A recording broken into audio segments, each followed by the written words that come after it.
Hello student, आज के DLED third same में सोशल स्टडी विषय के अंतर्गत मैंने टॉपिक रखा है बाजीराव प्रथम। और बाजीराव प्रथम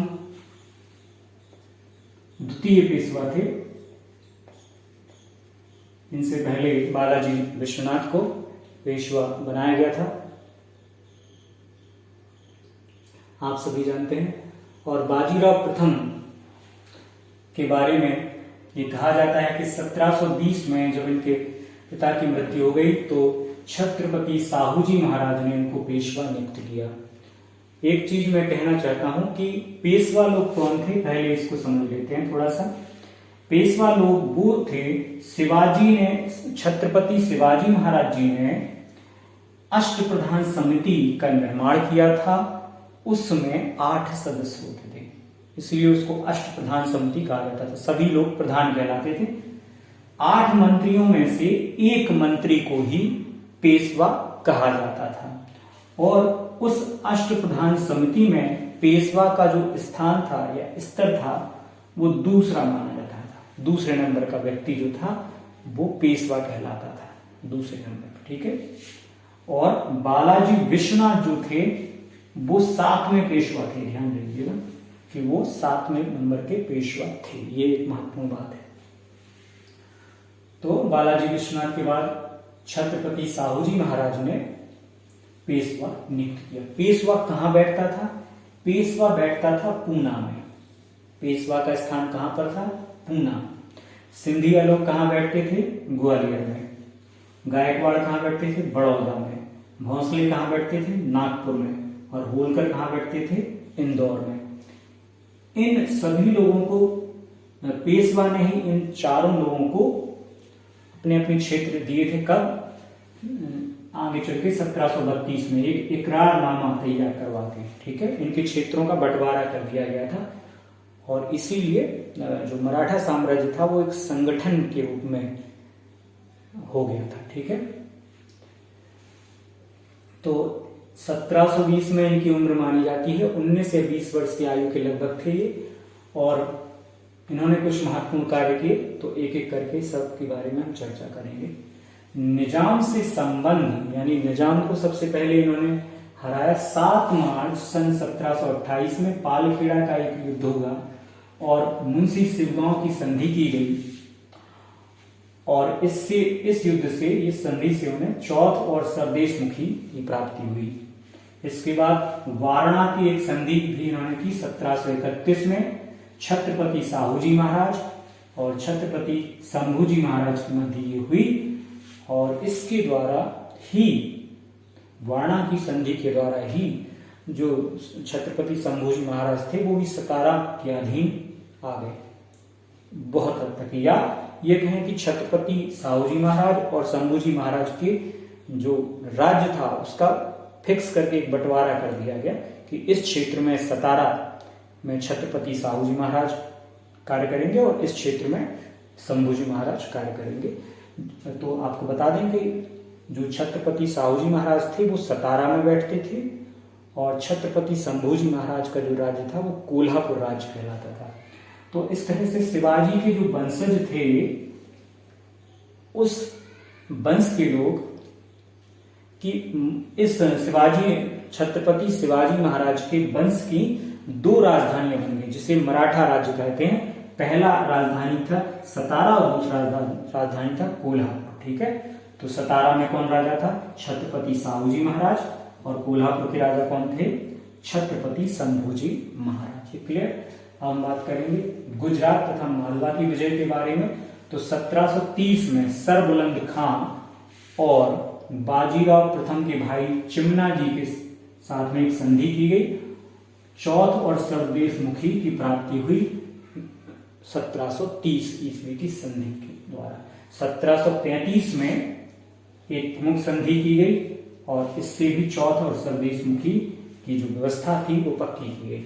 बुंदेलखंड विजय 1728 में की गई। उस समय बुंदेलखंड के राजा थे छत्रसाल जी। उन पर इलाहाबाद के सूबेदार मोहम्मद खां बंगस ने आक्रमण कर दिया और जैतपुर को जीत लिया। तो छत्रसाल जी ने बाजीराव प्रथम से सहायता मांगी और उन्होंने मोहम्मद खां बंगस की सेना को हराया। उपहार स्वरूप कालपी, सागर, झांसी और हृदयनगर प्राप्त हो गए बाजीराव प्रथम को। दिल्ली पर भी आक्रमण किया गया बाजीराव प्रथम के द्वारा और 29 मार्च 1737 को 3 दिन तक वह दिल्ली में रहे। और मोहम्मद शाह उस समय वहां का राजा था, मुगल सम्राट था, वो भागने के लिए बिल्कुल तैयार था कि हम भाग जाएं। मालवा और चंबल प्रदेश मिल गए भोपाल की विजय के द्वारा। 1737 में भोपाल विजय की गई और 1738 में दुरई सराय की संधि की गई, जिससे मालवा और चंबल के प्रदेश इनको मिल गए। वहां पे स्वदेश मुखी मिल गई, चौथ मिल गई, पूरे प्रदेश मिल गए। भोपाल विजय में इन्होंने किसको हराया था? निजाम को हराया था, जिसको कि मुगल सम्राट ने भेजा था इनको हराने के लिए। एक चीज महत्वपूर्ण है कि पेशवा लोग और शिवाजी के वंशजों में क्या संबंध था। तो मैंने क्या बताया, शिवाजी के वंशज ही वास्तविक राजा थे और पेशवा क्या था उनका? पेशवा उनका नायब था। नायब, आपको याद होगा कि बालाजी विश्वनाथ को कौन सा पद दिया गया था? बालाजी विश्वनाथ को एक पद दिया गया था सेना कार्ते, यानी सेना का संगठन करने वाला व्यक्ति, जबकि बाजीराव प्रथम को कौन सा पद दिया गया? पेशवा का पद। पेशवा कौन था? छत्रपति शिवाजी महाराज के वंश में जो आगे चल के राजा बने यानी छत्रपति बने, उनका वो नायक था। आप उसे चाहे सेनापति कह लें चाहे पेशवा कह लें, ठीक है, ये बिल्कुल क्लियर।